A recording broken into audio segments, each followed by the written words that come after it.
Deixa eu voltar agora com a doutora Faize Santos para conversar com ela sobre a questão do uso da internet. Quando a gente fala internet para criança, é tablet celular. Mais uma vez, bom dia, obrigado por estar aqui com a gente. Obrigada.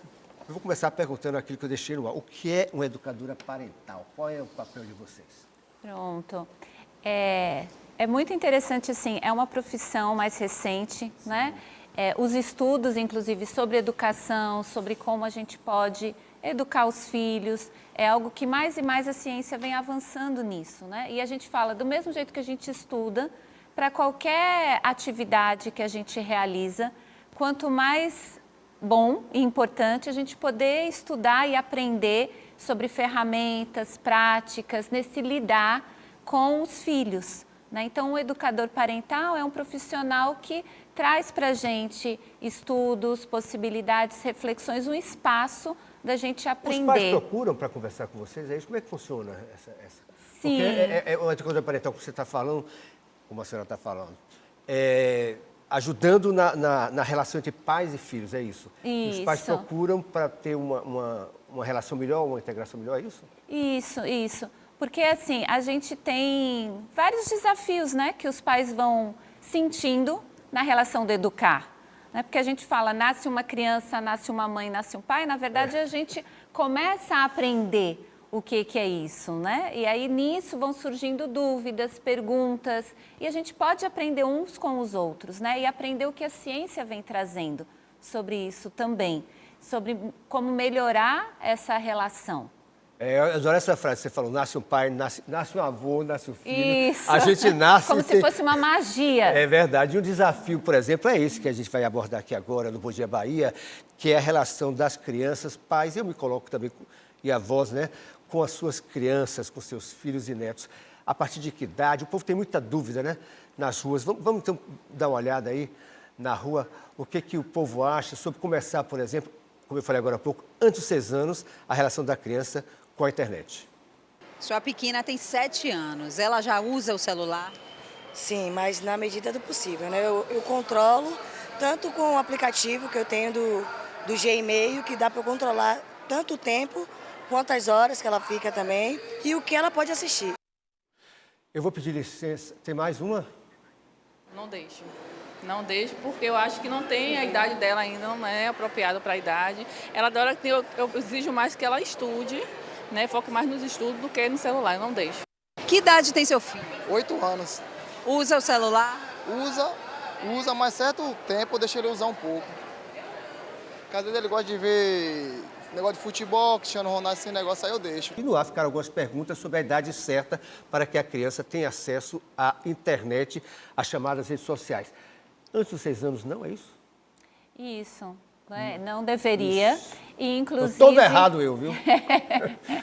É porque, na verdade, esse é um grande desafio, né? Porque acabou que o celular acaba virando uma babá eletrônica, né? Então, muitas vezes a gente vê os pais quando saem, estão num restaurante, às vezes em casa mesmo. É muito prático, você entrega, né, algo que entretém a criança, enquanto a gente pode fazer outras coisas. Então, porque acho a criança fica viciada, né? Ela começa a chorar pedindo o celular, pedindo o tablet, querendo ver o desenho. Perfeito. Né? Inclusive, estou atendendo um casal de pais que estavam trazendo esse desafio do filho, né? Inclusive se tornando agressivo em alguns momentos por causa da rede social. Né? No caso dele, é por causa do YouTube. E ele ia navegando, uma criança de 4 anos, o YouTube vai entregando conteúdos, e isso virando um grande desafio no lar. Né? Os pais chegando ao ponto de dizer assim, eu não posso fazer nada. Aí eu disse assim, como assim? Né? Quem que está dando o celular? Quem é que está permitindo? Né? E isso é uma coisa que a gente vai vendo que vai se agravando conforme eles caminham pela adolescência também. Né? Esse eu não posso fazer nada. A gente sim, como adultos da relação, a gente pode e deve, né? Inclusive cuidar e proteger nossas crianças e nossos adolescentes. Essa sua declaração está me dando um grande puxão de orelha aqui, porque eu faço isso. Eu faço isso e por minha filha, né? Eu tenho 3 filhos e minha filha do meio tem 3. Eu vou personalizar só para a gente até Entendeu? Quero fazer uma consulta também. E minha filha fala, pai, não pode de maneira nenhuma, só pode no máximo 1 hora por dia, distribuída durante o dia. E YouTube nem pensar. Aí tem Netflix, outras plataformas, né? Que são mais assim, que tem voltado para a criança. O YouTube é perigoso também para a criança, não é isso? Também, né? A gente tem o YouTube Kids, que acaba tendo um conteúdo mais direcionado para crianças, mas muitas vezes vem as propagandas no meio. Né? E tem isso das propagandas que vão, então, ofertando produtos, vão ofertando serviços, né? Tudo é muito bem pensado na internet. E o cérebro da criança não está pronto, né? É um cérebro em desenvolvimento que não discerne certas coisas. Fora o fato de algumas coisas que apareciam no YouTube, aparece ainda, né? Que levam a determinadas situações perigosas para as crianças. Sim. Monstros e outras coisas que incentivavam até as crianças a se autoflagelarem. Ou medos. Ou medos né? também, né? Acaba gerando muitas vezes medos, porque ela não entende o que é real, o que é fictício. Agora, doutora Faize, eu sempre contra-argumento no caso aí, a criança não fica assim desconectada, já que as outras crianças acessam as redes sociais, os desenhos, ou seja, muitas crianças antes de 6 anos acessam, como a gente sabe disso. E se aquela criança sua não acessa, ela não fica fora da bolha, digamos assim? Não é um risco? Não é um risco, né? É interessante você trazer isso, porque assim, meus filhos era dessa forma, né? Alguns conteúdos que a gente não possibilitava eles assistirem e que às vezes algumas pessoas diziam assim, você está criando seus filhos numa bolha. Não, porque eles tinham outros conteúdos para estar falando sobre. Às vezes aprendem sobre esses conteúdos também, porque os amigos comentam.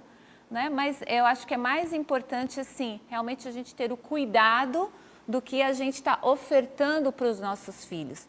Porque tudo são hábitos. Hábitos que a gente adquire na infância são hábitos que a gente leva para a vida toda. Bora para a rua, então, que a consulta é de graça aqui. Mais uma pergunta aqui ao vivo para a doutora Faize Santos. A pergunta é feita nas ruas. Vamos ver. Celular na mão de criança há muito tempo faz mal? Com certeza, né? Na mão do adulto faz mal, quanto mais na mão de uma criança, de novo, que o cérebro está em formação, né? Não é só o cérebro, tudo da criança está em formação. Então a gente tem que ser muito cuidadoso com o que a gente oferta para a nossa criança. A senhora já me falou que antes de 6 anos, não. Depois dos 6 pode. Então, durante quanto tempo uma criança com mais de 6 anos pode ficar com o celular por dia na mão? Tem esse tempo ou não?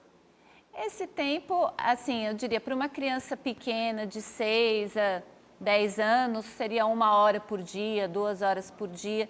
E também com cuidado qual é o conteúdo, de novo, que a gente pai deve ficar prestando atenção? Ofertando. Deve, né? É muito bom quando os pais sabem, né, o que a criança está assistindo. E, de novo, eu diria a criança e, de certa forma, o adolescente também.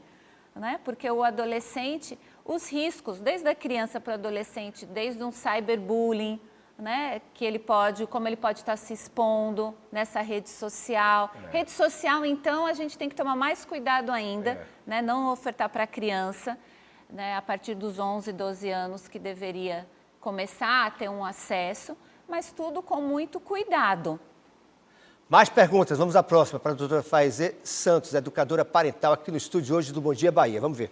Existe uma idade ideal para que a criança possa usar o celular? A partir dos 6? Isso, a partir dos 6. No mínimo, digamos assim, não é nem no máximo. No mínimo a partir dos 6, né? No mínimo a partir dos 6. Se for um pouco mais, é melhor. É isso? Com certeza, né? E se for com esse, como a gente falou, com o pai do lado, né? Melhor ainda. A senhora falou em rede social e a gente sabe de muitos pais, né, que fazem até perfis das suas crianças e são às vezes responsáveis. E crianças também. Quando eu falo crianças, são crianças até a partir dos 6 anos e adolescentes que fazem perfis em redes sociais. Que tipo de risco existe nisso aí? Na verdade, isso é uma coisa que a gente tem que tomar muito cuidado, né? Às vezes, não só o perfil da criança, mas pais que ficam expondo os seus filhos na sua própria rede social. Eu estava vendo recentemente o depoimento de uma jovem hoje, dizendo assim, como a vida dela era exposta o tempo todo pelos pais, como algo bonitinho. Ah, agora minha filha está comendo, agora minha filha está viajando, agora minha filha está aqui, está ali, né? E isso é uma exposição que não é necessariamente algo que a criança deseja, né? E que é bom para ela. Então, você tem que tomar muito cuidado com isso. E tem gente que faz isso até, o termo, digamos assim, vendendo a sua criança para ganhar dinheiro, não é? Isso. A criança acaba virando um produto, né? Assim, ela vira um meio de vender um produto, um meio de marketing mesmo, né? Agora, crianças também, adolescentes, aí tem outro lado que a gente também não pode desprezar a internet como um todo, como a senhora falou. É claro que tem um limite, mas a internet é usada também como fonte de conhecimento. É bom destacar fonte de estudo, né? Aí é outra história, né? Claro, hoje em dia a internet, ela veio para ficar, ela é uma ferramenta de trabalho, né? É uma ferramenta de conhecimento. Agora, é esse cuidado com o que se tem. Né? Uma coisa é usar para o conhecimento, para o aprendizado, outra coisa é esse uso sem nenhum critério, né? Por simples entretenimento, e que muitas vezes é um entretenimento que não está agregando nada. Então, é no caso de um senhor que apareceu falando que o filho dele tem 8 anos e vê o futebol, aí tudo bem, né? Sim, inclusive porque pode estar vendo futebol com o pai, né? Ou mesmo sozinho.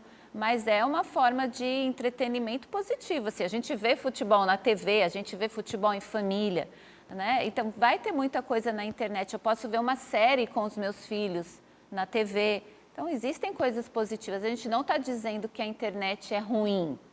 É esse cuidado que a gente tem que ter, né? Mas como a gente usa, em que momentos a gente usa, quanto a gente usa. Eu acho que esse é o ponto. Como quebrar esse vício? Porque antigamente a gente disputava o canal de TV, nós, Sim. né? Antigamente, não tão antigamente assim, mas antigamente, tempos atrás, né?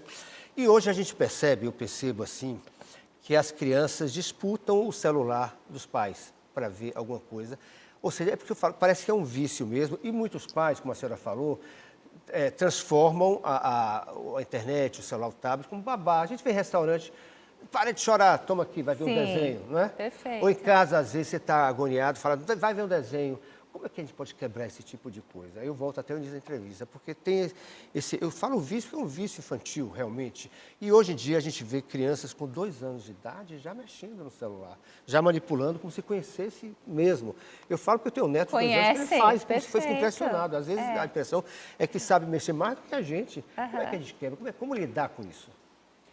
Bom, parte disso, como a gente conversou, é a comodidade de dar o celular, né? Então, para a criança e mesmo para o adolescente, quando a gente vai dando outras oportunidades, outras possibilidades, ele vai em busca dessas outras coisas, né? Então, para a criança, eu diria, é a presença dos pais, uma das formas, né? Então, a gente dedicar um tempo para estar com a criança, brincar com a criança, possibilitar outras atividades para ela, isso dá trabalho, né? Isso dá trabalho. Às vezes os pais estão correndo o dia todo e aí quando tem uma pausa, eu preciso de uma pausa para mim. Então, também reservar esse momento para a criança e para o adolescente e para a criança também, outras possibilidades de atividades. Né? Então, substituir por outras possibilidades de atividade, diversão. Isso. Então, por exemplo, eu trabalho no Arvorar, que é um programa de desenvolvimento para adolescentes, que é o Arvorar Jovem. O adolescente precisa estar com seus pares. Ele procura outros adolescentes. Né? Isso é parte da adolescência, é você poder estar um pouco longe do seu pai e da sua mãe e encontrar a galera. Né? Muitas vezes eles estão sozinhos em casa, são filhos únicos, eles vão procurar a galera onde? Ele vai procurar na rede social e vai se conformar em alguns momentos que eu tenho a minha turma no virtual.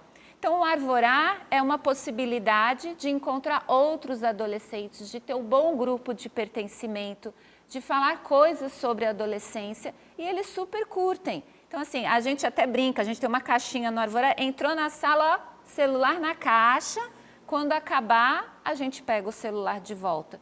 E eles estão super bem. Então, assim, é criar possibilidades para eles também de coisas para fazer fora da rede social. Agora, se eu deixo meu filho sozinho em casa, né? Sem nenhuma outra atividade. Eu não quero que ele esteja numa rede social, eu não quero que ele esteja...